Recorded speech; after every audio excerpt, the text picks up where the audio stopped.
Hello, hello, hello, and welcome to another wonderful episode of Up and In. This is a special episode, and it's a Monday night episode. We took yesterday off due to it being Mother's Day. We wanted to celebrate the women in our lives. Again, happy late Mother's Day for anybody that's watching the show. Hack, how was your Mother's Day weekend? Good. Did some celebrating, good eating. Combined Mother's Day with a little meet and greet for the new baby. So very busy weekend. Grateful for the mothers in this world. Hey, absolutely. Without them, we wouldn't be here, right? So I appreciate everybody as well. But hey, again, welcome to an episode of Up and In. We got a lot to talk about. We're going to try to keep it to an hour today if we can. But again, welcome in. How about the division races, Hack? Let's just start with that. 4 out of the 6 division races are within a half a game going into today's game. I mean, did you expect the races to be this close, so tight, or this tight so early in the season? Yeah, I think we see this a lot. I think it's more surprising that a couple teams haven't jumped out more so than they're tight. Like, I don't think any of us saw Houston. I know me personally, I thought Houston would be a lot better and leading that division comfortably by now. And even Atlanta, as good as they're doing, I think Atlanta and LA had lofty expectations coming in, and they're two solid squads. We're going to talk about. They're not doing what I think the projections had them doing, with maybe only less than double-digit losses at this point in the season. Yeah, I mean, this week we had a lot of big movers. I mean, the Twins, first off, especially the Twins, they went on that hot streak the last couple of weeks. They were fourth. They were just fourth in the division when they started their win streak. Now they're only a half game out of the Cleveland Guardians for that top spot in the Central. So that's going to be a great race down the stretch. And then, of course, at the Mariners, the Rangers, they lost 3 straight games, and they're still only a half a game out of the West. So, like, nobody wants to win that division right now, it seems like. And then, of course, like you said, the Phillies, they're running, their offense is absolutely scorching hot right now, 8-2 over their last 10. They're not a team we're really going to pinpoint later on in the show, so I have no problem talking about them a little bit right now. But heck, as a Phillies fan, someone who's seen them play for years, what is special about this team? They're off to the hottest start in franchise history, if I'm not mistaken. It's the pitching.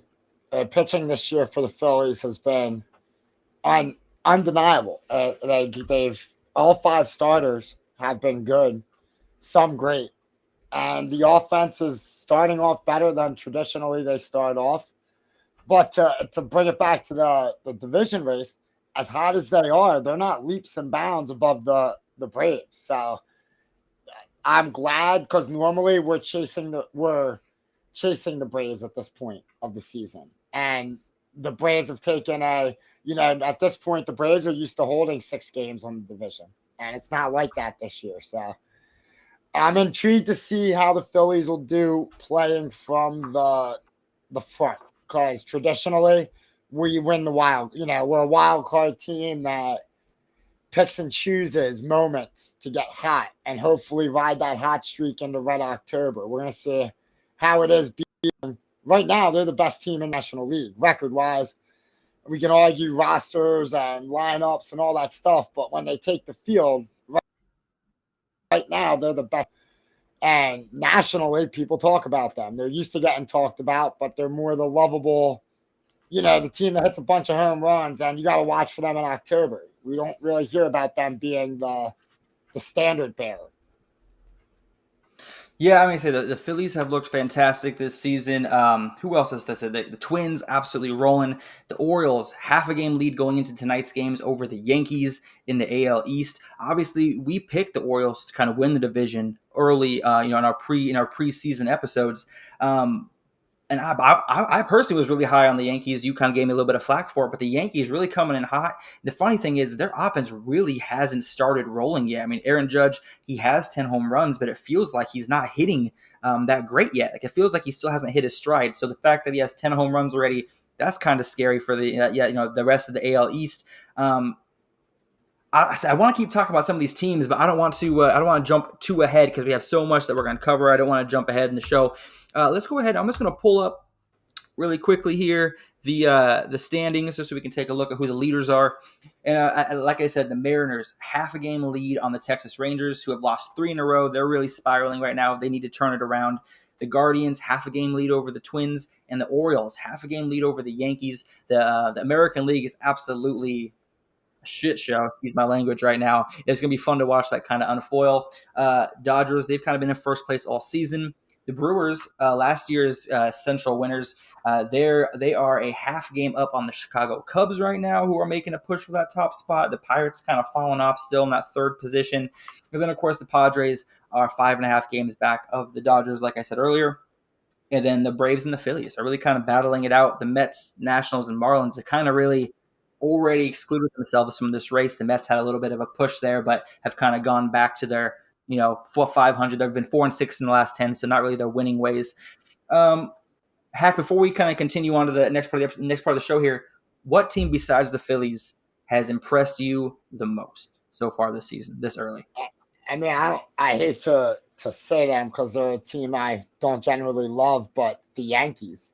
You said them. I was not high on them, and not only have they stayed afloat, they're in the hunt with the Orioles, and it looks like Garrett Cole is coming back and not too far off. It could be a month, but even at that, you're talking about mid-June.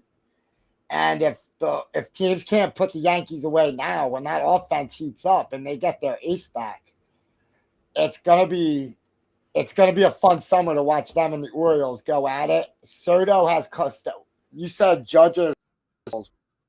Soto has come into that team and it seems like he's changed them. The Yankees forgot how to win in the last couple of years, and it's like they remembered, again, as much as I hate it, that we're the New York Yankees. And yeah, it makes me believe that they're going to go out at the trade deadline, something they haven't done the previous years, and spend big. They're going to re-sign Soto. Next year, they'll sign some big free agent.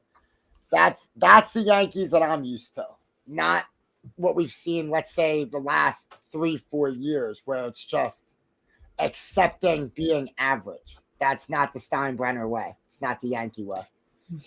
That's true. It's funny that you say the Steinbrenner way, because even though the great Steinbrenner has passed away, that kind of mentality is still with all the fans of baseball who kind of think of the Yankees as that dark empire, kind of spending as much money as they can to win championships. And this was really the first time in a while where one of their offseason pickups really actually helped the team get better. And Juan Soto, that was a fantastic ad. I know as a Giants fan, I was nervous when he got added to the roster. And he's been absolutely showing out this season. So once Judge really gets clicking, Rizzo's already on a tear. Once Judge gets clicking fully, that offense is going to be terrifying. But I don't want to take too much time on this. We have some more news to get into, so we're going to jump over to our next piece of news here. We're going to touch on this real quick. I know I said we weren't going to talk about it anymore, but with latest news, I want to kind of talk about it. Ippei Mizuhara is to plead guilty to bank fraud. He agreed Wednesday to plead guilty to federal charges. He stole nearly $17 million, is the confirmed number, from Shohei Ohtani. This is absolutely crazy, but he is pleading guilty, so this should kind of put everything to rest as far as Ohtani goes. Hack, do you have any kind of opinions on this?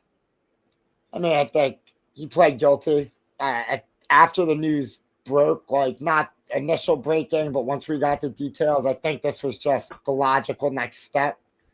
Yeah. I think I read an article where he's facing up to 33 years, so it could be a long time. But in the same breath, that article also said they're already in production to start a TV show. So you think that's crazy? That this is wrapped up?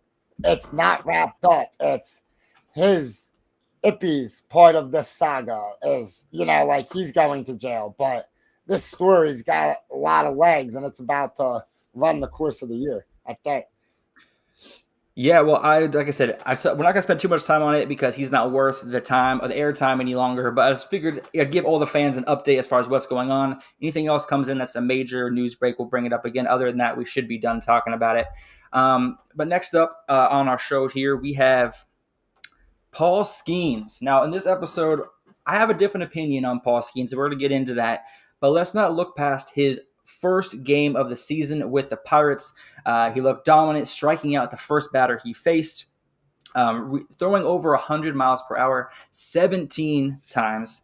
His average pitch speed was over 100 miles per hour, which has only been done a few times in the majors. I think the 17 or 7 is the most games or a pitcher average over 100 miles per hour, and he's 1 for 1, which is pretty exciting. Hack, I know you're really high on Paul Skenes. Go ahead and go crazy. Tell me about this game. What was your opinions? How do you feel about him? I mean, I think he gave up runs, so I'm not gonna act like I didn't see some flaws in the game. You know, he did give up 3 runs, but I think what you saw through the 4 innings was, which is 117 times, over 117 times, and he brought excitement to the Pirates. Was the last time the Pittsburgh Pirates were a must-see event. And look, I'm not gonna lie here. I was not able to watch it physically with my eyes. I was at a family function, but I was on my phone checking every batter to see what he was doing. Oh, absolutely. So yeah, and he lived up to it. And then after the game, he's donating money for every strikeout to Wounded Warriors, or I believe it was the Wounded Warriors Fund, or no, it was 9/11 First Responders Fund through Gary Smith. So just a young man I believe he's a good young man, good for the game, and I don't know. I could say, what more do you want? But you could have gotten a shutout from him. You could have gotten the Disney movie. But in the real world, what more did you want? It was I think it was good for baseball, and we'll see how his second start goes. Yeah, I mean, like I said, he said he had 4 innings. He got pulled without an out in the 4th inning with 2 runners on the base. So he gave up 1 run before that, and then relief came in and gave up the 2 more runs. So 3 runs over 4 innings.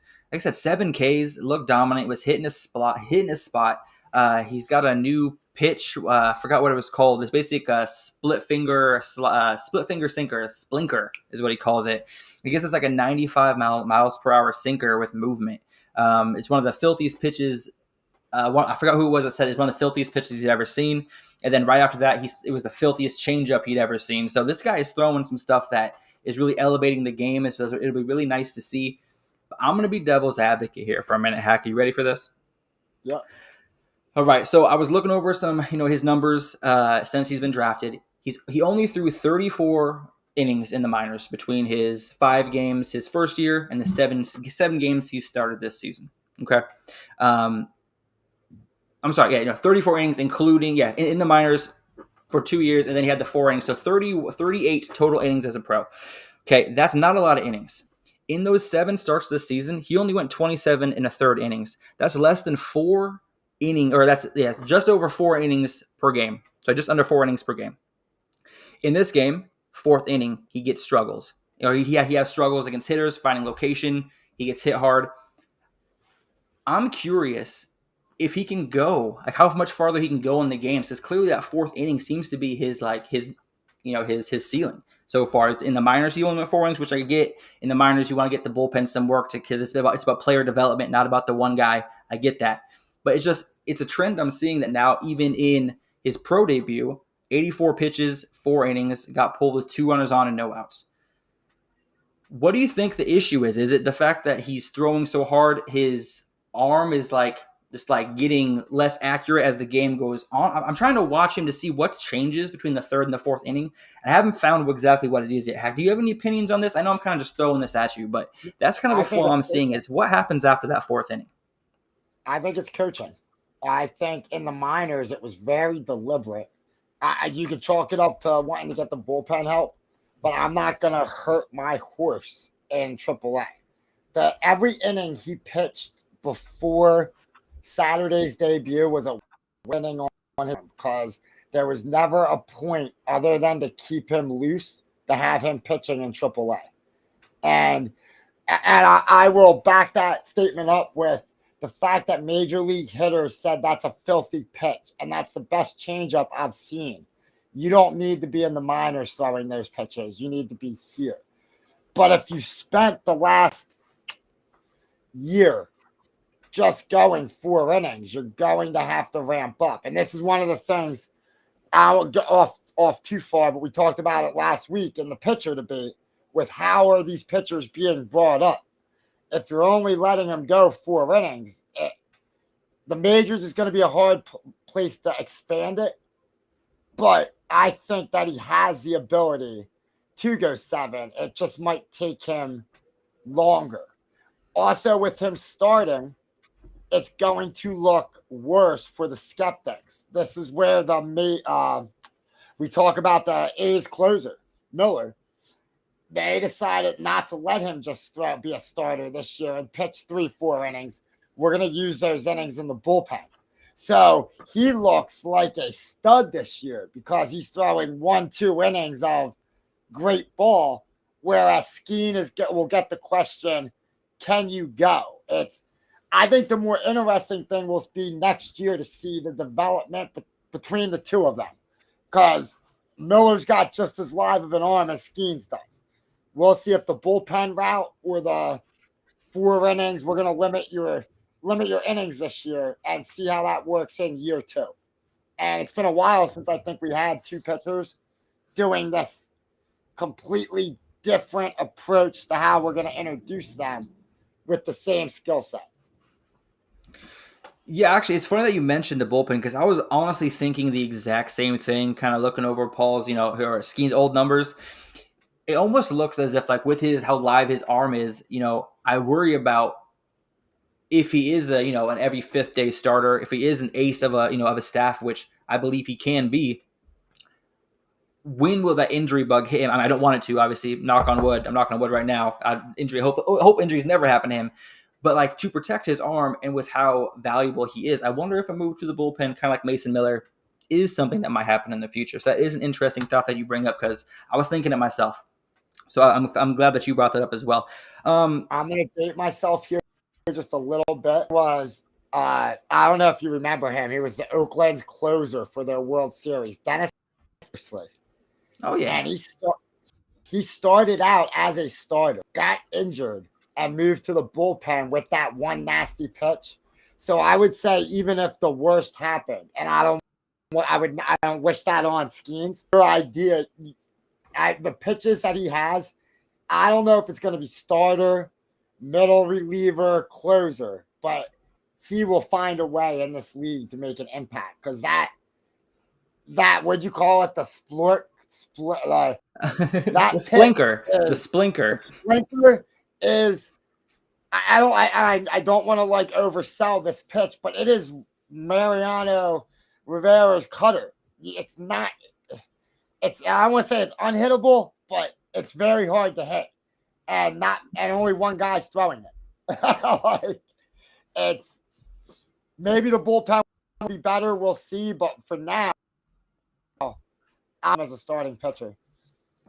Yeah, absolutely. It's great for the game. Kind of like Holiday's, first for Holiday's debut. Everyone wanted to watch this. Just like you said, you were checking on your phone constantly at a family function. I was at work. I was tuning into the game in between customers, and then again checking. I had ESPN app up on my computer while I was typing stuff for customers. I was like checking over on ESPN, checking things out too. So it's amazing what he's done for the game, especially 2 people who are already fans of the game being so interested. It's going to bring tons of people who aren't interested in the game. They're going to be like, oh, I've heard about this kid. Let's go check him out. And hopefully it gets people interested and gets the next generation kind of involved in the game of baseball. So this is great, but we're going to have like a Paul Skenes watch for the first few starts of his career, just kind of follow, see how he kind of progresses. If he, progresses or regresses, we'll have an update, every show, how he does on that week. We're going to continue on. So we're trying to keep the show under an hour, and we're already 20 minutes in. Thank you again for everyone who is watching. Please go ahead and throw in the chat if you have any questions. We'll try our best to answer them. But we're going to move on to injuries. Big injury came yesterday with Austin Riley of the Braves. What's your first kind of impressions of that? It's sad. You don't want anybody to get hurt, but it's the Braves. So they have so many hitters. If there's ever a team, more than any team in Major League Baseball that can take a loss of a hitter and make it work, it's the Braves. but it does impact their pennant races.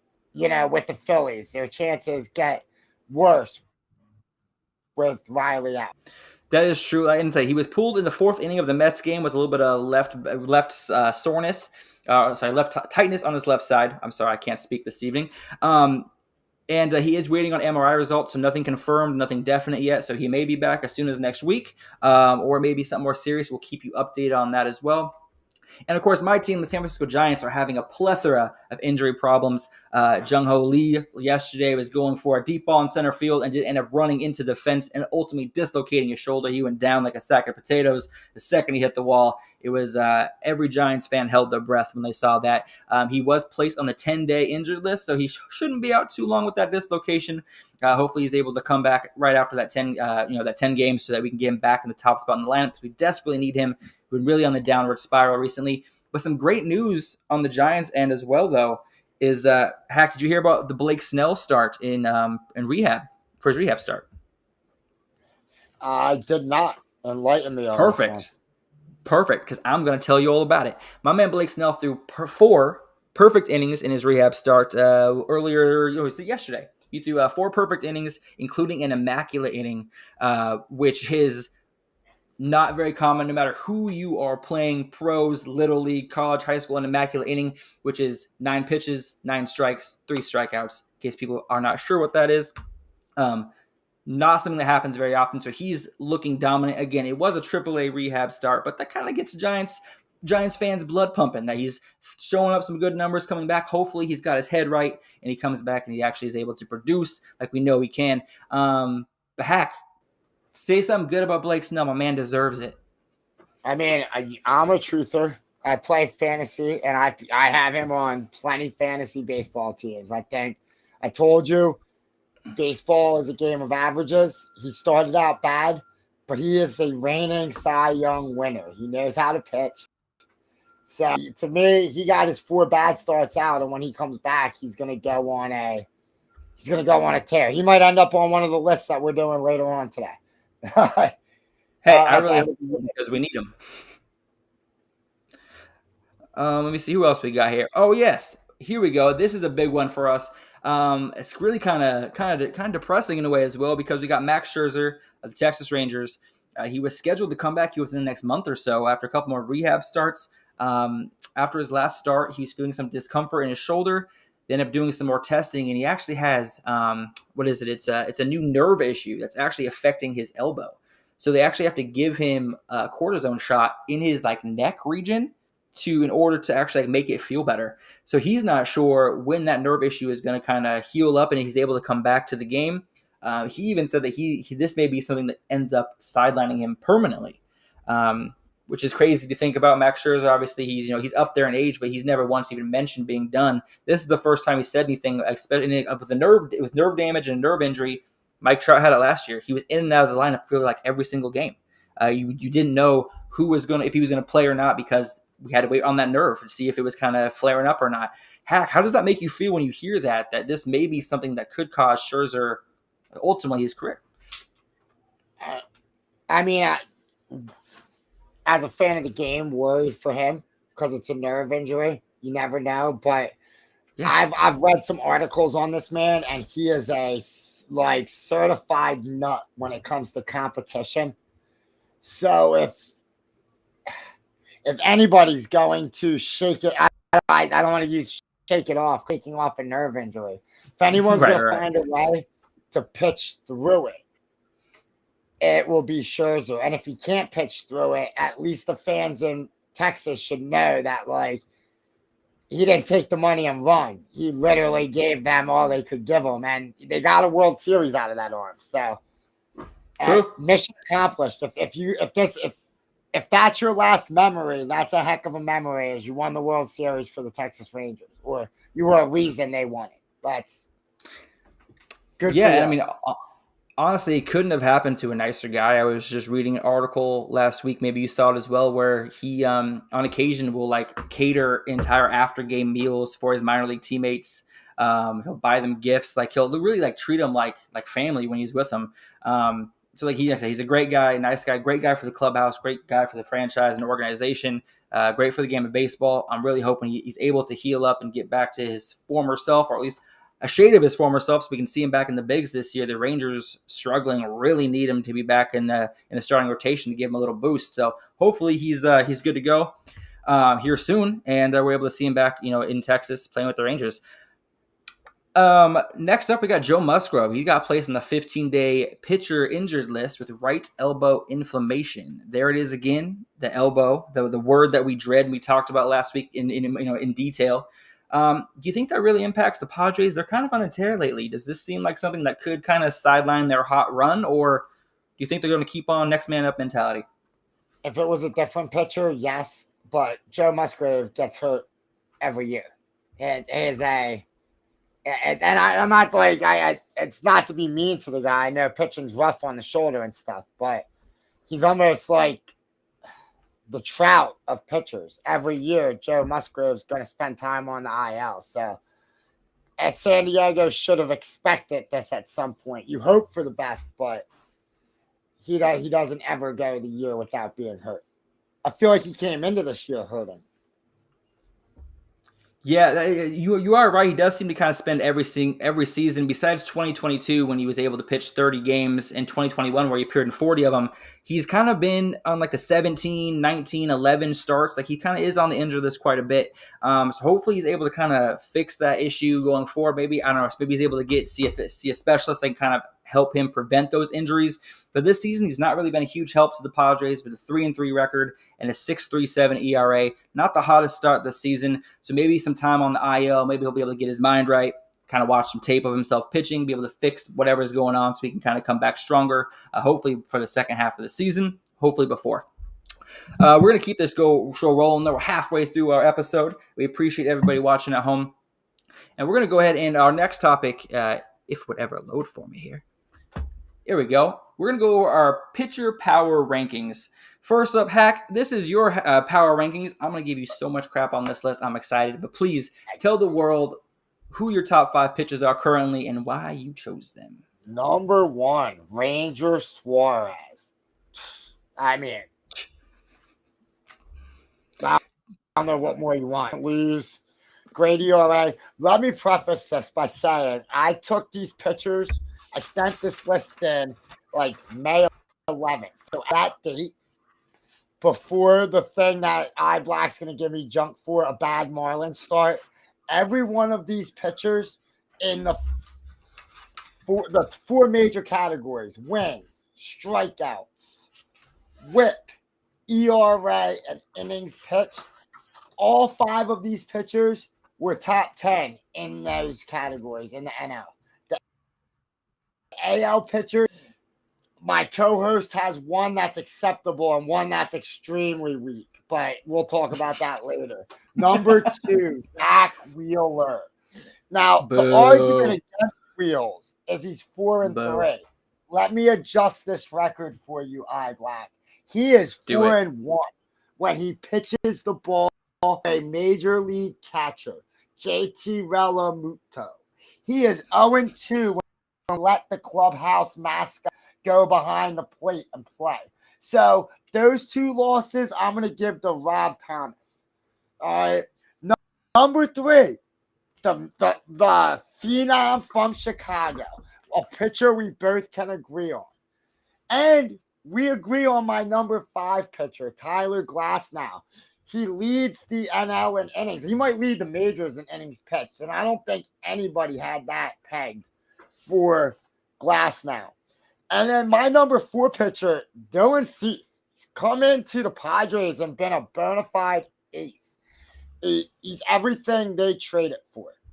I mean, I take this rotation, and I don't know. I'd be on our up list every week. Okay. So I am going to, all right, obviously Ranger Suarez had a great season. When I go over my list, he's not improve, especially last season. He wasn't too strong of a pitcher, so I want to see him kind of make it past the All-Star break with the same kind of momentum. I'm not expecting him to win every start, but, I'd like to, if he has a little regression, that's fine. I just want to see if he can kind of go through that and kind of fight through it. With Zach Wheeler, though, man, we got to talk, man. Zach Wheeler is his number 2 power ranking pitcher. Bro, he started off the season with the team lost 4 straight games with him that he started pitching. They're 4-5 with him on the mound. These are the teams that beat him. Atlanta, that's a respectable loss. This first game of the season, it was, first game of the season is always kind of, up and down. You never know what you're going to get. But then he lost to Cincinnati, the Cardinals, and Pittsburgh. Those are, at that time when they lost them, those are very weak teams. Okay, and like I said, giving up 6 hits, 5 hits, and 4 hits respectively. Then he kind of got back on track with the White Sox and the Reds, the Angels, and the Giants. I just listed 4 teams that are definitely going to be on our downward list at some point this season because they've been struggling. And then he played Miami this weekend, who's a bottom division in the AL East or NL East. He only lasted 4 innings and gave up 6 runs. This is not Zach Wheeler that we've seen in the past. This Zach Wheeler is different. This Zach Wheeler is inconsistent. And I can't put someone who's this inconsistent, especially against teams that he should be dominant against, this high on my list. So like I said, I'm not going to be totally disrespectful, but Zach Wheeler at number 2, it's a bit disrespectful and a bit homer, man. Come on. I know you're a Phillies fan, but I didn't put one Giant on my list. I would say what you saw this week, the MLB pitcher rankings. Where was Zach Wheeler ranked by MLB? I don't pay attention to those because those rankings are ass. Where was he ranked? I don't even look, man, because they're so bad. And MLB.com will live in delusion land. But, yeah, absolutely. MLB.com is all like analytics and numbers. I judge with my eyes. I judge with what I see on the field. All right, you ready to see my list? And we can kind of compare. But no, I do like your list. Obviously, Glass now, Shota Imanaga. I'm going to get into him a little bit more on my list. So thank you for letting me kind of gloat about him. I appreciate you giving me that time. We're going to go on to my list next. I think I clicked the button. We'll see in a second if it switches. If it doesn't, I'll click it again. I don't know. Cool. I click it again. All right. So here's my list. iBlack's pitcher power ranking. And at number 5, I'm going to count down. I'm going to start with the man that you started with. That's Ranger Suarez. He's a fantastic start to the season. He's 7-0. He's got all 7 of his starts have been quality starts. Kudos to him. That's why he's in my top 5. He deserves it. He's got a 1.5 ERA with 55 strikeouts. And I guess I cannot attest to the fact that if you have started 7 games and you've given your team 7 quality starts, fantastic, because that's exactly what they're asking you to do. Last season, he had an ERA above 5. This season, he's really kicking into high gear with below 2. I want to see him continue that and progress. I think the sky's the limit for this kid, and he could be a future ace. Hopefully, he keeps moving up this list. Just because he's not my number 1 doesn't mean I'm not a fan of him, Hack. So don't jump down my throat on that, all right? Number 4 is another guy that we're going to talk about. Obviously, we're talking about him right now, not later. Tariq Skubal, 5-0 on the season. The Detroit Tigers have not played well lately. They are second to last in their division, sitting at 20-20 going into today. But somehow this man cannot lose. He's, like I said, 5-0 on the season. ERA just barely over 2, a 2.02. He's got 60 strikeouts and .86 whip, which for those of you at home do not know, that's walks or hits per innings pitched. So he's giving up less than a base runner per inning, essentially. This dude is absolutely dominant, especially with the Tigers being up and down. Their offense was hot to start the season. They've really struggled recently, and he's kind of been the reason they've kind of been able to stay at that 500 point. So kudos to him. I hope he's going to keep rising on this list, and I hope the Tigers increase and are able to get him some run support along the way. But number 3, this is probably the pitcher, and I'm going to let Hack rebuttal after I talk about him because he's probably going to give me some crap on this one. But Mr. Seth Lugo. Okay, here's the thing about power rankings, Hack. It's the current ranking, how they are currently doing, not overall. This isn't a Hall of Fame vote, okay? And right now, my man Seth Lugo has 8 quality starts on the season, leading the majors in quality starts with 8.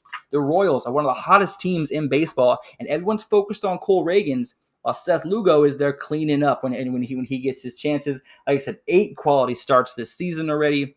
6-1 on the year. The only game he lost, he only allowed 2 runs to a very hot Baltimore team, and he really just they got shut out that game, so he got no offensive support.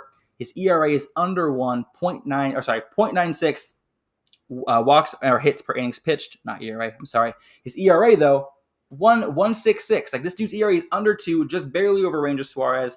Only 48 strikeouts, so he's giving up a lot of soft contact. He's really a true pitcher this year, and he's really honestly dominating. It's good to see him this late in his career having a dominant season. Heck, I know this is who you said was an iffy player on my list, so give me what you got. All right, listen. This you say not a Hall of Fame though. You're bust my list. One, before I talk about him, let us talk about the disrespect on who's number 5. When you have Seth Lugo, number 3, and you're telling me number 5 needs to prove something. So what has Seth Lugo? Like that's bananas. Like Seth Lugo proved nothing.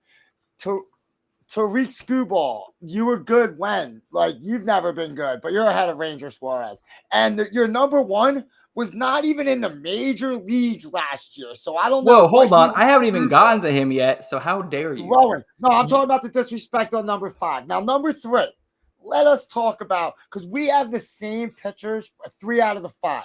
So I won't disrespect your 1, 2, or 5. Let's talk about 3 and 4. I will give you an argument that like Skubal, Dylan Cease, okay, that's a coin flip. It's what you like, you know. I like peanut butter. I'm not gonna bust. Okay, that's a good one. But you're gonna give Seth Lugo the ball over Zach Wheeler. That is like it's bananas, chat. Twitterverse, all the social media sites. I need to know, am I the crazy one that says Zach Wheeler is better and not better for his career, better like tomorrow? We're going to go play a baseball game. I have Zach Wheeler. Black has Seth Lugo. Who's winning this? That's just this season. Seth Lugo is. Seth Lugo's winning that game this year because Zach Wheeler is inconsistent. It depends if it's an even or an odd numbered day. That's basically like a coin flip with Zach Wheeler this year. 6-2. After tomorrow, when they would play 6-2, that's what it was. I may have to tell the Phillies, please. I know you're going to go to Kansas City in a month or 2. Set that matchup, and hopefully it's the even number day, so Zach Wheeler can show you why he is the at least number 3 pitcher in baseball. But it's early. I hope he wears his eye black thick that day. You know what? It's early in the season, Hack. All it takes is one bad outing to knock someone off the list. But I'm telling you, this early in the season, Seth Lugo has earned his right to be on this list, and I'm going to keep him on this list. And plus, with Skubal, you had him as your honorable mention, so I know you're not going to argue with me too much on him. So I appreciate that. But no, Seth Lugo is on fire right now, and he's one of the reasons why the Kansas City Royals are only a half a game back from the Cleveland Guardians. All right, tied with Minnesota. Okay, they're 6-4 over the last 10, and it's because of him. Just saying. Like I said, do I want a pitcher? If we looked at Zach Wheeler's stats without knowing it's Zach Wheeler, and we looked at Seth Lugo's stats without knowing it was Seth Lugo, side-by-side comparison, you and everybody else would choose Seth Lugo this year. That's all I'm saying. Not knowing who they are, you would choose Seth Lugo. 2 weeks from now, we'll have this discussion. Yeah, we'll update our pitcher power ranking every 2 weeks. This doesn't need to be a weekly thing. Never going to change because they're right. They're right now. They're going to be right in August. You're such a homer. All right, I got 2 more people to talk about, so we can move on. Quiet in the peanut gallery. Jesus. Go get a hot dog or something. I'm just kidding. But no, number 2, Tyler Glasnow, well-deserved. One of the best pitchers in the game. Has been for a while now. 6-1 on the season. 2.53 ERA. His ERA is a bit inflated compared to some of the other guys. So, why is he number 2 on my list? Well, here's what I'm thinking. When I watched Tyler Glasnow pitch, when he pitched for the Rays, I had a friend that pitched for the Rays as well. So I watched a lot of Rays games. And the Rays have been really fun to watch over the last few years. So I watched him pitch a lot. And the difference between Glasnow with the Rays and Glasnow with the Dodgers is with the Dodgers, he's pitching with zero fear. He's pitching with, I don't care if I miss my spot, because guess what? If he hits a home run, I got people who are going to get 2 home runs. So he's pitching with zero fear, which he's given up a little bit more contact this season, but he's pitching with zero fear, pitching his heat. Like I said, he even said himself when he was younger, he was a thrower, not a pitcher. I don't know if you ever heard that phrasing, meaning he wasn't spotting his pitches. He was just throwing as hard as he could in the direction of the strike zone and hoping something good happened. And I was a very similar pitcher when I was younger as well.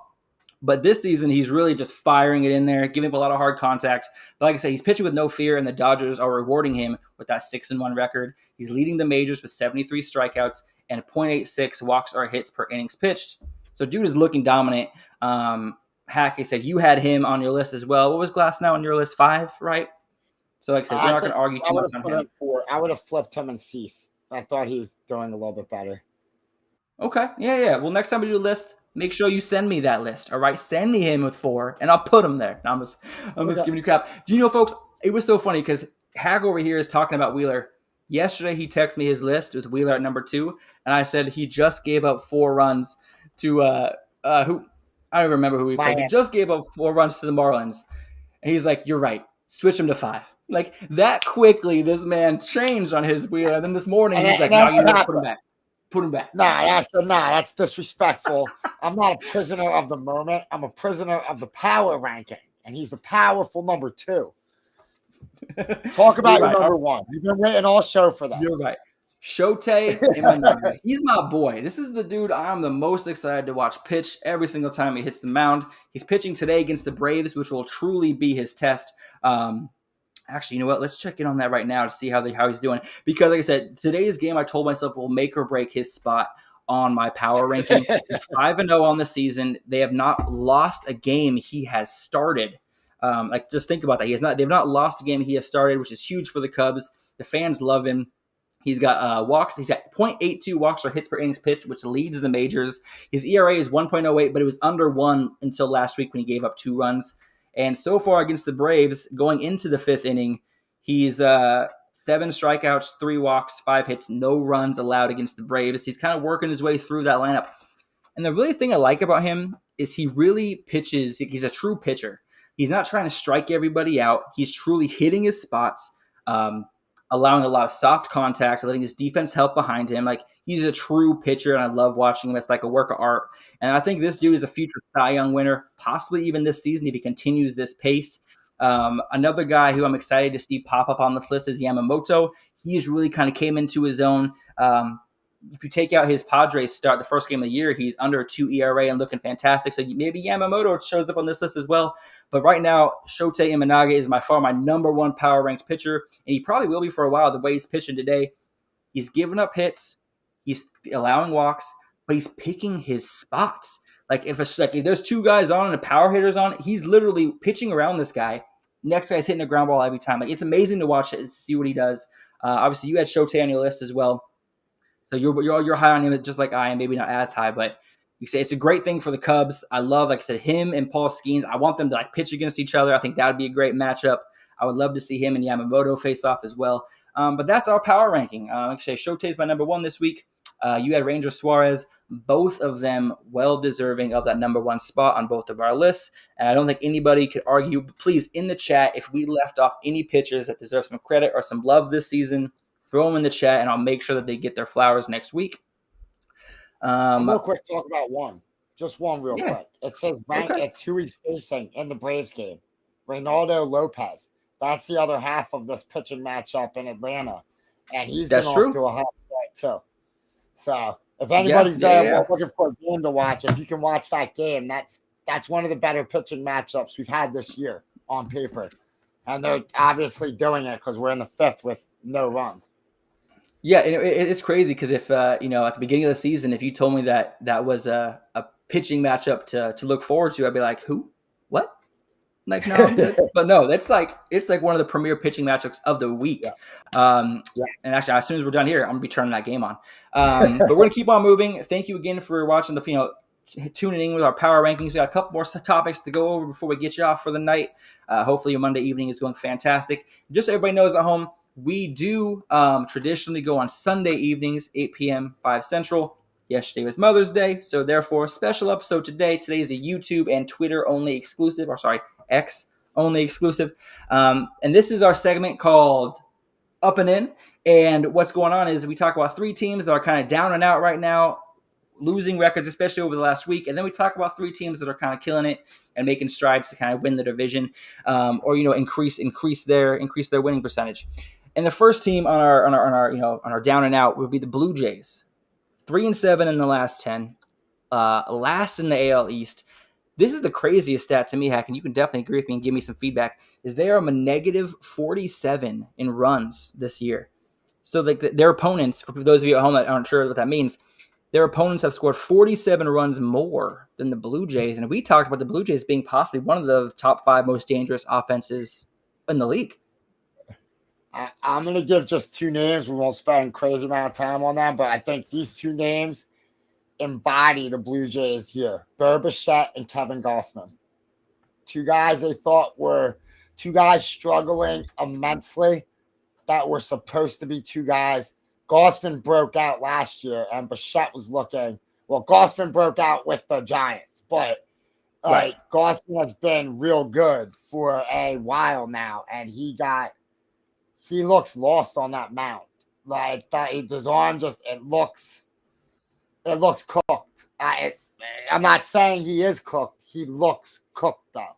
And Bichette, I've been a big believer in him, and he looks like corny. He has taken a huge step back, and I thought the complete again, I'm a fantasy baseball guy. I love it. He was a guy getting drafted in fantasy baseball drafts in first round, second rounds, because he was supposed to be a 5-tool, can't miss. And I don't know what this year has not been kind. Not been kind. I'm going to try to make that trend. Hashtag Bo Leave. If you guys are tweeting right now at all, send that out because that's epic. Yeah, I mean, they had a closed door meeting. What was it? Beginning of this week, end of last week. They had a closed door meeting with the team, kind of go over where they're at as a team and what they can kind of do to to fix things. Right now, they're a locked up, tied game with the Orioles, 2-2. But they got this tough series against the Orioles. They got a chance with the Rays, who are also struggling this year, and then they got the White Sox. So after this little series with the Orioles, I think they have a chance to kind of get back on track, and hopefully they don't make it on this list again this season because, well, it's kind of embarrassing. We only call out 3 teams every week, and if you're on this list more than a couple times, might want to fix something. All right. Anything else about the Blue Jays before I move on? Nah, that's hopefully they come off this list. Cool. All right. Later, Blue Jays. Next up, though, is a team that I was kind of down on them. A lot of our fans thought that they were kind of going to be up this year more than down, but the St. Louis Cardinals, they are not looking improved from last year. Last year they looked aged. This year they're looking the same. 2-8 over the last 10. Last in the Central. Their opponents have scored 51 more runs than them. This their team ERA looks absolutely atrocious. They're not scoring runs. I mean, what's going on with the Cardinals, Hack? Is this like what we can expect from them in the near future, or is this are they going to turn this around? I feel bad because I can relate to this in the sense of they remind me of the Howard Utley Rollins Phillies. Because of the names, we held on to the players longer than we should have. And last year, the Cardinals should have traded Goldschmidt and Arenado. They're just too old. Yeah. Not as individuals, but collectively, this team is old. They went out and got older pitchers that Sonny Gray has worked out for them. And personally, they should trade him. You need to inject youth. The problem is their youth all got hurt or didn't perform for them, and now they're on other teams. That's the Harrison Baders, the Tyler O'Neills, Jordan Walker's back in the minors, Tommy Edmonds hurt. Those are the 4 that just off the top of my head that they have Lars Nootbaert too, don't they? Yeah. Yeah. They had a bunch of young players that I know their names, but they did not pan out into major league impact difference makers. And unfortunately, they surrounded those young guys with old guys. And now that the old guys are really old and the young guys aren't there or aren't good, the only way to fix this is to blow it up. And St. Louis is not the organization to blow it up. So I don't even know if they know how to blow things up there. The question is the talent that they do have, are they gonna do teams want them? Obviously, Nolan Arenado still got some pop in his bat. He still got his little bounce in his step. But Paul Goldschmidt, you're absolutely right, has looked atrocious. He went 7 games. He got hits in his last 2, but then before that he had 7 straight games without a hit. He's batting under the Mendoza line with a 197 batting average.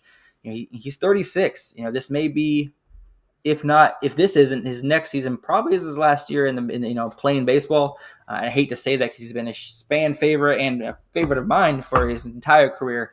But yeah, the Cardinals need to do something. They do have the Angels up next, so 2 struggling teams facing off. I think that series could be what corrects the ship, either for the Cardinals or the Angels. So I'll be looking forward to kind of seeing which team wins that series, and I expect to see them kind of turn it around afterwards. See which team is the true slump buster of the group. Anything else about the Cardinals before we kind of move on? You really did break it down fantastically. I don't know if you have anything else to say. I just think I see the next one. I think, yes, they have talent, but again, some of that. Last year, I know the Phillies were interested in Goldschmidt and Arenado. At least the fans. We wanted both of them to come here before Harper solidified first. And you would have gotten somebody for that guy. You decided to go for it in some misguided, I don't know, misguided logic. And now you're going to be lucky to get a minor league prospect for him because he's It's a shame when the ownership does this. We know when it's a year too late, but it's a year too late for the Cardinals. And it's going to take more than an Angel series, I think, to get them back over that hump. Yeah, I mean, you definitely can't argue with that. Like you said, they're better on the road than they are at home. 6-11 at home. That's not a winning recipe. You want to win at home. You want to be able to win in front of your fans. Give the city something to be excited about. We're going to wrap this list up with our down and out teams with the Detroit Tigers at the number 1 down and out spot.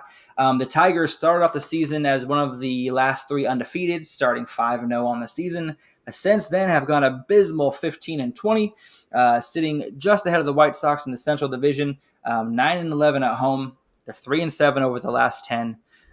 I mean, besides Skubal, nothing's really going for the Tigers right now. No one's hitting. I think their team batting average this last week was .211. That's bad. They have Riley Green. He's having an all right year. I don't want to undersell what he's done. Okay. Well, give some flowers where they're due, but he's had the a Tigers decent are just. Year. But I think this was a team that we were both shocked at the beginning of the year because neither one of us had them a contender. So unfortunately, if most people pick you to be the cellar dweller and you start off hot, again, law of averages, if you're going to be that cellar dweller that me and you thought they were, this cold streak was coming. You say Tariq Skubal, I know Jack Flaherty because he's had a lot of strikeouts. He's striking out people again like old Jack Flaherty, but he's not getting the wins that Skubal is getting. So another pitcher that's going to look good on a team next year. And they're a team, the Tigers, I feel bad for because they had to deal with the Dodgers and Rodriguez, so he didn't want to go pitch in LA. Crazy decision out of that man, but okay. But at least the Tigers were trying to get better. Torkelson, Green, Skubal, there's really not much. It really stinks for them that Baez did not pan out because they had finally gotten a superstar to come there. And the one they got was not it might a superstar. Be one of the biggest free agent bust contracts of all time. I don't know what they've gotten from him for their money. And if you tell me they have good moments, they don't even have 162 to say one good whole year out of him. It's it's a shame, but it's the way the Tigers have been now for the last decade since they let go of Verlander and that team. Yeah, I mean, what was? Oh, speaking of Verlander, he actually pitched against the Tigers at Comerica Park a couple days ago and got his 200th win at that stadium. So that's pretty big, right? I mean, it's a shame it happened with him as the visiting pitcher. But well, I mean, what do you expect? Everyone leaves Detroit for greener pastures. Of course, not Miguel Cabrera, obviously. No disrespect to him. You stayed in Detroit and you liked it, and we loved you there. But yeah, so the Tigers, not like I said, not on the up and in list. They're definitely on the down and out right now. Hopefully, they can turn it around. Next up against the Marlins, another team you said not playing up to their potential. So we'll kind of see if one of these teams can turn it around this week as well, going into a weak matchup. I think the Tigers can win that series against the Marlins because, like I said, the Marlins are so bipolar, and I use that word lightly because you never know who they're going to get. They're going to score 4 runs on Zach Wheeler one day, and then they're going to get shut out by kindergartner the next. So it's real weird, the Marlins. We're gonna move on to our up and in list. This are the teams that had the hottest week, and we're gonna start with the Dodgers. The Dodgers this week are 8-2 over the last 10. They got a 5.5 game lead in the NL West over the Padres. They got the Giants and the Reds coming up next. I don't know if their tear that they're on right now will come to an end. So they've scored 74 more runs than their opponents. Pitching is looking phenomenal. The batting is looking phenomenal. Power's there. Shohei Ohtani.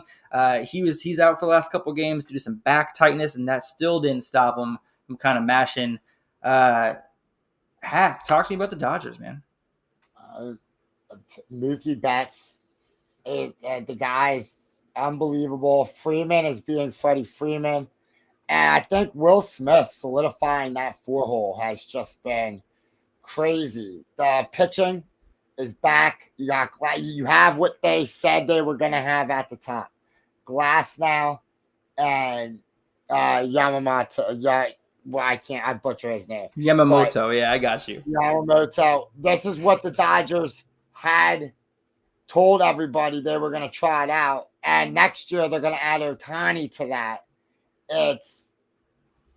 The Dodgers are looking like the Dodgers were everything they were expected to be. Yeah, and maybe even, like I said, they're on the pace for over 105 wins this season. And here's the real kicker. Obviously, they had a little bit of struggles earlier in the year. Do you think this Dodgers team, maybe not this year, possibly next year, do you think they break the record for most wins by a team with 106 at 116? Do you think they surpass that?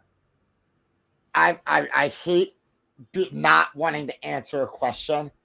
But I need okay. Well, here's the thing: the Dodgers, Dave Roberts has never coached to break that record. So I need to see the Dodgers actually be invested in playing games 150 through 162. And that's not, do I think they can do it? Yes. Talent-wise, yes. But the Dodgers, for the last 3-4 years, have had a lead in the division and have been able to be like, we are going to go to playoffs healthy. We don't care about 110 wins. We're cool with our 105. Now, if they decide we want to chase that record and you add Ohtani to that pitching staff, pitchers don't go out there to lose. So it'll be a heck of a ride to watch.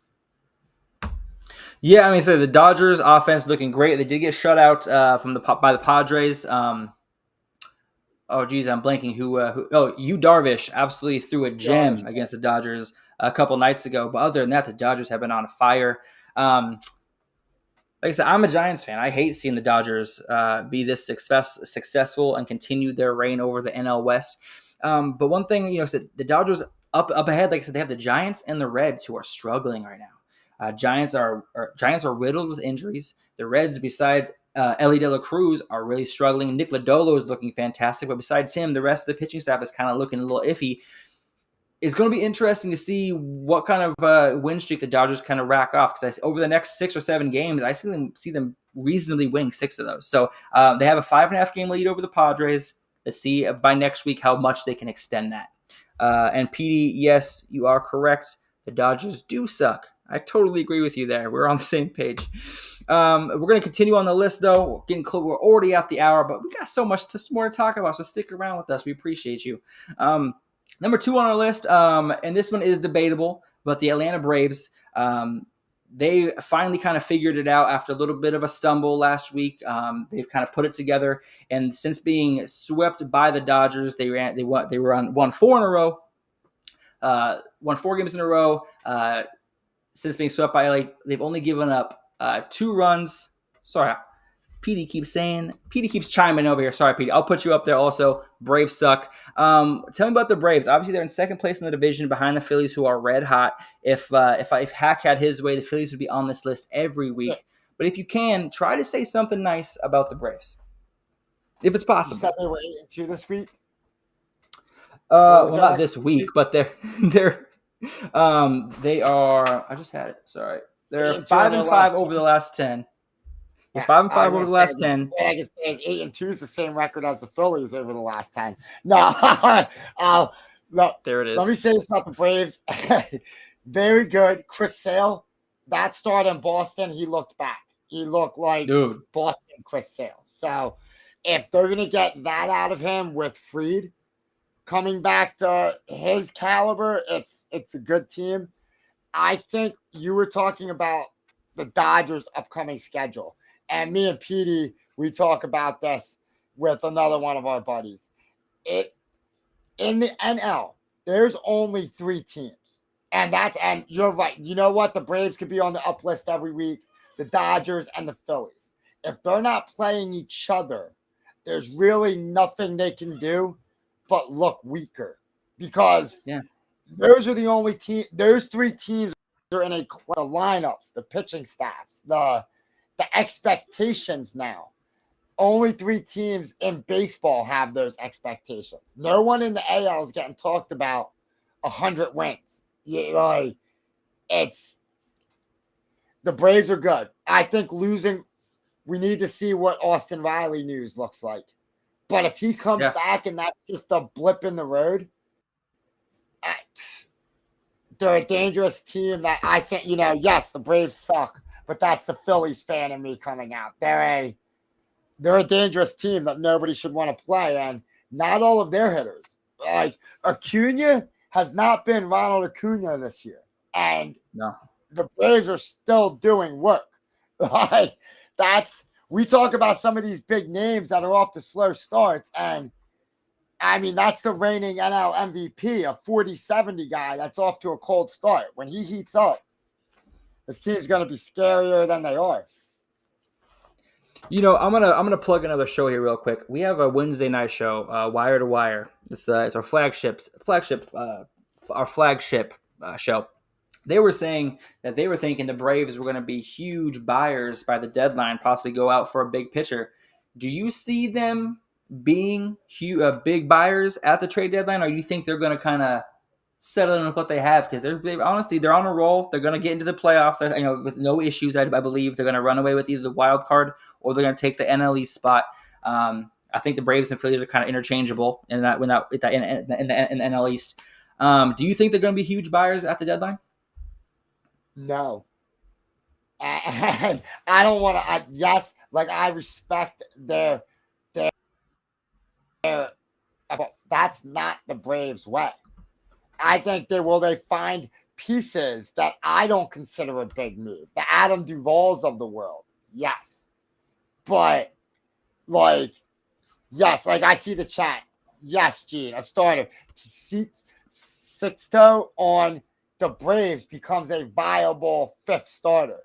But I don't think they're gonna go out and make the Padres Dylan Cease move, something like that. That's not the Braves modus operandum. And if that player, is the Braves going to be the team that outbids the Yankees? Are the Braves going to be the team that outbids the Cubs, that outbids the Phillies, that outbids the Dodgers? They just don't. They don't give up their young assets the way that these other teams do. Yeah, and I was actually it intrigued me because I was after they were talking about it, I started thinking about it, and then I was watching Facebook Reels, and you know how Facebook listens to everything. I then had a little pop up video. I forgot who it was. It was one of the big baseball talk shows, and they were saying that they thought Mason Miller from the Athletics would be the move that they may make to solidify the back end of their bullpen. And that would be kind of scary, if Chris, if Sale is back and he is truly Sale, and then they add a closer as scary as Mason Miller on the back end. That would be something that would worry a lot of teams. Another team that he mentioned was like the Orioles, or the Orioles going after Mason Miller to kind of avoid the Craig Kimbrell playoff slump that he always goes through. But what do you think if like Mason Miller ended up on the Braves? I mean, that would be lightning. Did I miss where Oakland put Mason Miller on the trade block? Like, am I missing because that's like their number one pitching prospect. So I just, what are these teams giving up to get you know how I feel about Paul Skenes, and that's an unproven commodity at this point. Mason Miller is, I mean, you can't say he's unproven anymore. You never have to make him a starter. You can just keep him in the bullpen, and it looks like he's on pace to be an elite closer. So I don't eventually Oakland's leaving to Las Vegas. They need to take something with them to Vegas. And how much longer you think Major League Baseball is going to just let this owner major league it? Why not? This ain't a movie. Bob Uecker ain't in the stands. You're just a bit outside. I know they can't force hands and stuff, but I just don't. That would be scary. If he went to the Baltimore, he goes to the Braves, either one of those teams, that shores up a weak spot on that team. It's just I don't believe Miller will be leaving the A's. I think that's one that, again, you have to go to Vegas with somebody to fill that stadium. And Mason Miller off the A's, you know I'm an A's fan, but can the average person name me another A other than Mason Miller? True. But here's the thing that I'm thinking. The A's ownership does not care about Oakland. They do not care about putting a reliable product on the field. They don't care. They see right now Blackburn, Mason Miller, and I'm blanking on the other starting pitcher that's having a really good season this year so far. They're going to be traded before the All-Star break. I think the Athletics are going to have a freaking fire sale and get rid of a lot of top talent. They're going to be going to a minor league stadium next year. They're going to build up on assets. I'm not saying the Braves will be the team to grab those assets, but someone's going to come knocking on the door, and the Athletics are going to be like, absolutely. And they're going to take the cash, or they're going to take the prospects, and they're going to develop those people. So when they get to Vegas, their team is ready to compete, and then Vegas will attract the superstars. Oakland won't have to do anything when they move to Vegas. Vegas will do it for them. That's my opinion. But we're getting off topic. We still have one more team to talk about, Hack, and this team is a surprise at our number one spot, the Colorado Rockies. Everybody take a screenshot. This will never happen again. They've won 4 in a row. They have their first sweep this year, and it came against the defending champion Texas Rangers, and they only allowed the Texas Rangers offense, which is absolutely disgusting scary. They only allowed 6 runs across 3 games. I'm not saying the Rockies are starting to make a push to become, viable, but it's nice to see the Rockies have some success, especially against one of the better teams in the league. Yeah, good week for them. They deserve the number one spot. They swept the defending champions. Yeah. That's why we make this list, so that because the Rockies would never be number one in a power ranking. But hey, you had a good week. I don't know many Rockies. Tovar is a young shortstop. Blackman, you got Charlie Blackman still there. He's like a million years old. So it's good. It's good when you have weeks like this. Hey, hopefully they can win a couple more games, give their fans something to look forward to. Nolan Jones comes off the IL hopefully soon for them. So that's a young Yeah. player that excites out there for them. And I say Chris we'll see. Bryant, he's Got still to he's do it still two due in to a come week. back as well. Yeah, two in a row. Two in a row. Maybe Yeah. they can be on this list next week. Yeah, I mean, they said the Rockies still sit at 12-28. So, like I said, they have a third of their season wins this last week. Another team that almost made this list, I was debating between them and the Braves, was the Chicago White Sox, who actually are 6-4 over their last 10. I want to give a little shout out to the White Sox. They actually look like a ball club. Like I said, they were enjoyable to watch this week, and I was able to catch some of their games, and they looked actually like a ball team ready to win some games, and they still don't have their stars back yet. We're going to wrap up the show like we do every week with our relief pitchers, starting pitcher, and offensive player of the week. Talking about the Rockies, this is a perfect opportunity to segue into our relief pitcher of the week, Mr. Jalen Beeks. He had 2 saves this week against the Rangers, going up against the toughest part of the lineups in both outings. 3 1/3 innings pitched, only 2 strikeouts, but he was having them on their toes, soft contact, only gave up 2 hits, no walks against the Rangers, and got 2 saves. He's had 3 straight starts without giving up a run. Like I said, he's not a big household name. He's kind of late in his career, but he's really getting the job done at the back end of that Rockies bullpen. Heck, anything you got to say about Jalen Beeks this week? You had a good week. Keep throwing like that and get yourself. Not to be negative towards the situation, but you pitch like this and pitch yourself out of Colorado. Pitch yourself into a playoff race. And sometimes on teams like this, that's the best thing you can, best you can do and what you have to look forward to. Especially at reliever late in his career, that don't really mean nothing with relievers. You look to catch that lightning in the bottle for a year or two, and so far he's done well. Like you said, not a power pitcher, but soft contact. And look, if you're going through the heart of the Rangers lineup, I don't know what other what more do you want a pitcher to do? Kudos to you, old man. Yeah, I mean, one thing about Jalen Beeks that is probably a reason he hasn't had a lot of success in like I said, he probably won't be on this list again. And really, he loves that high in the zone fastball.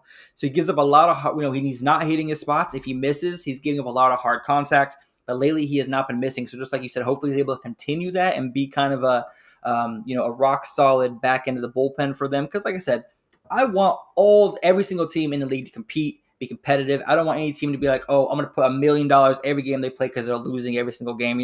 So it's good that the Rockies are having a win streak going. I want to see them continue. Give Colorado fans something to cheer about. And this is crazy. They played the Rangers for 3 games, only allowed 6 runs, and they played in Colorado, one of the most hitter-friendly ballparks in the league. If Colorado could actually put some offense together, they'd be scary. I'm surprised the Colorado ownership doesn't go out to get more offensive powerhouses because they're not going to get a lot of superstar pitchers.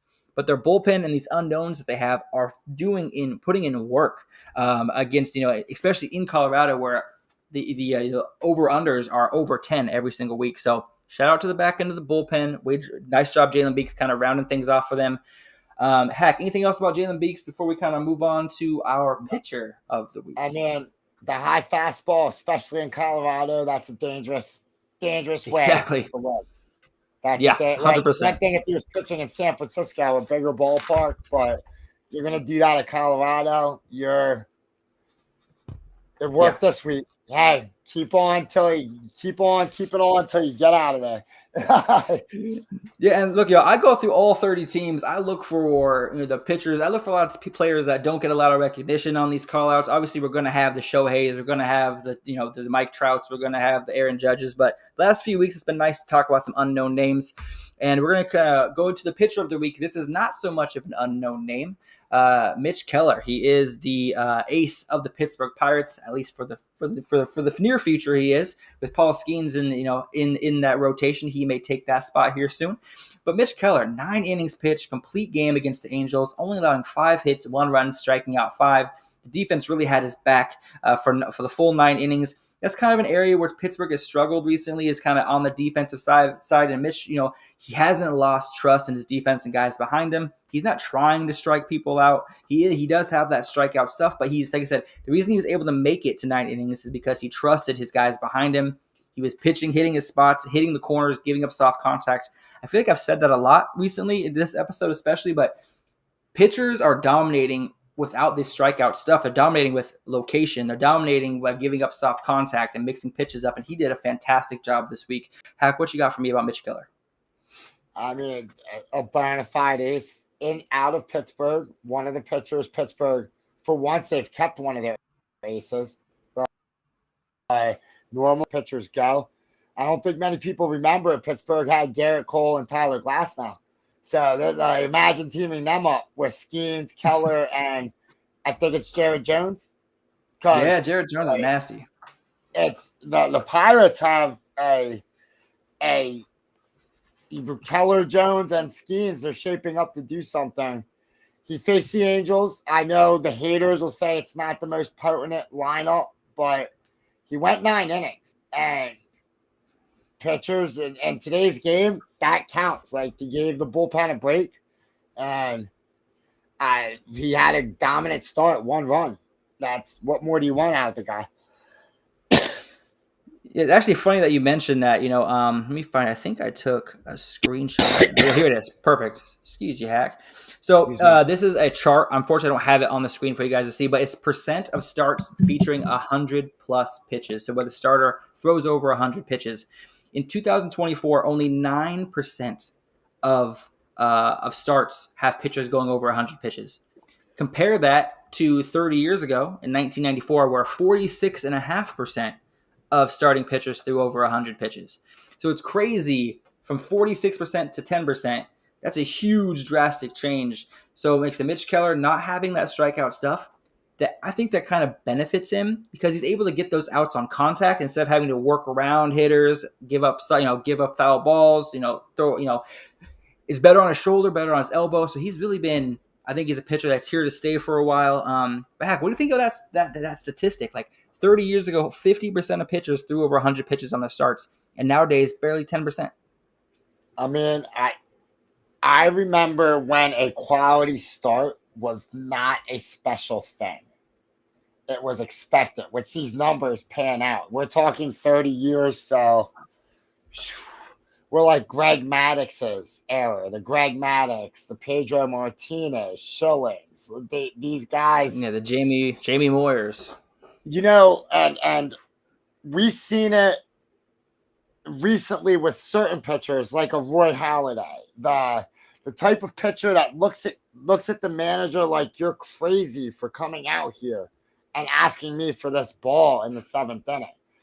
I think nowadays pitchers are looking into the dugout in the 6th and 7th, like, well, I've been through the lineup. One of the things, one week we're gonna have to talk about, like, sayings in baseball that irritate you. And one of the things that irritates me is it's the 3rd time through the lineup. Well, if I done got you out the first 2 times, why am I all of a sudden afraid of you the 3rd time that I see you? It just doesn't make sense. And I think these type of pitchers, like a Mitch Keller, can go those innings because he's not just trying to throw the ball past you. He's pitching to you. So I inside stuff your first at bat. The next at bat, maybe I attack you away. This at bat, it's a mix of up and in, down and away, and then I can beat you with the curve up and in or something. No, true. That's true. But like, there's go ahead, Hack. You finish your thought. Greg Maddox says they don't pitch anymore, and that's coming from the 30 years ago premier pitcher. And even guys like Randy Johnson, even though they had the ability to rear back and fire it past you, they had pitches that they always have to do that. I think as velocity and spin rate go up, I think we're going to see guys like Mitch Keller be the focal point on pitching staffs. And the reason is I think that they're going to be there for the longevity of their careers. They're not going to have those runs in on the IL as frequently as those guys like Paul Skenes, for example, who throws over 100 miles per hour consistently. But that'll be something we talk about later on. We got one more player to talk about this week. I know, Hack, you're going to love talking about him because this is one of your favorite players. Even though he's on the Braves, you have been very vocal that you support this gentleman, and that's Mr. Marcell Ozuna for the Atlanta Braves. He had a fantastic week, batting .444 this week with a .500 on base percentage, getting hot with 3 home runs, 6 RBIs this week, leading the majors in home runs currently. Hack, give me some, give some Marcell some love. Yeah. I mean, I feel like he took my Yordan Alvarez as the best DH in the game. I was like, what'd you say? Down here. What'd you what say? Can you say about a guy that's actually out hitting Ohtani? Like, you have on the screen right now the number 1 DH in baseball. And there's some beasts at that position right now. And he is killing it for the Braves. He may be the only he might be the only Brave that's actually shown up since the beginning of the season. It's crazy. Like, but he has killed it for this team, man. Yeah, I know it is a violation, but sometimes I can't be a hater on him. I want to hate him, but look at the numbers. Like, he's done nothing but perform this year. Yeah, I mean, like I said, you got to give love where love is due. Whether you like the Phillies, the Braves, whoever you like, you got to appreciate and respect, a great week. And Marcell Ozuna has definitely done that. Like I said, when we're off air, Hack will talk as much crap about him as he wants. But when we're on air and we're impartial, this man will not hold back about good talent. And like I said, Marcell Ozuna is absolutely crushing it right now. I look forward. He's been one of the bright spots on that Braves offense. Like you said, Acuna's kind of having a little bit of a down year, which is actually a great year for anybody else. It's only down because it's Acuna. But I said Ozuna is really kind of picking up that slack and really kind of putting the team on his back right now during this rough stretch, and really kind of he's one of the reasons why they were on the the up and in list. Anything else about Ozuna kind of before we really wrap up the show and let everybody go for the night? I mean, we'll see. Again, I know, as somebody who's known his history, he does go on hot streaks and then he goes cold. So I hope he can continue it for, his team's sake, for the good of, fun of baseball. And if Riley goes down, he's going to have to maintain this level. Yeah, no, absolutely. Maybe we should add that to the list of worst player of the week. That might be a good thing to add for those down weeks. And also a little update, since we were kind of following that Braves-Cubs game. Braves are up 2-0 currently. Shotei Imanaga did get pulled after the 5th inning and 8 strikeouts, giving up no runs. And then Reynaldo Lopez also went 5 runs, 4 strikeouts, no runs allowed as well. So great pitching matchup. Braves are currently up 2-0. I'm going to go watch the beginning of that game so I can see some Shotei action. But again, we appreciate everybody kind of hanging out this week with us. We know that our episodes are normally Sunday. We appreciate you joining us on this Monday evening. East Coast, West Coast, no matter where you live, we appreciate you. Have a great rest of your evening. Hack, anything you want to say to the people before we let them go and cut off the episode? I want to say one to you. 30-second take. You happy they pulled him in the 5th after giving up 0 runs? Again, you know what? Yes. I didn't want to go 3 times through the lineup. No, I'm kidding. No, honestly, I want to see him push it. I mean, here's the problem. He was at 98 pitches, just under the 100 pitch mark. His ERA, though, is back under 1, 0.96. So he's just solidifying himself on that top spot. However, right now the Cubs are at risk of losing the first game with him starting. So hopefully they can get that offense rolling. Hack, 30-second take. Why are the Phillies not going to win the World Series? Go. Bullpen. Boom. We need 30 seconds. Johan Rojas. 2 reasons. 2 reasons. All right. Well, folks, next week we will be, this week upcoming will be on Sunday, normal time, normal place. Next week we're going to have a this or that kind of list going on. We'll have 2 players comparing, and we'll kind of choose Who would you choose between these two players? Be very tough choices. Interesting conversation back and forth. We'd love to get some feedback as well for any questions you guys have. We'll answer next week. But we appreciate you. Have a wonderful Monday evening, and we'll see y'all next week. See y'all. Zach Wheeler, Seth Lugo. I don't know. This or that. Seth Lugo is the man, and that's the last thing that's going to be said. Goodbye.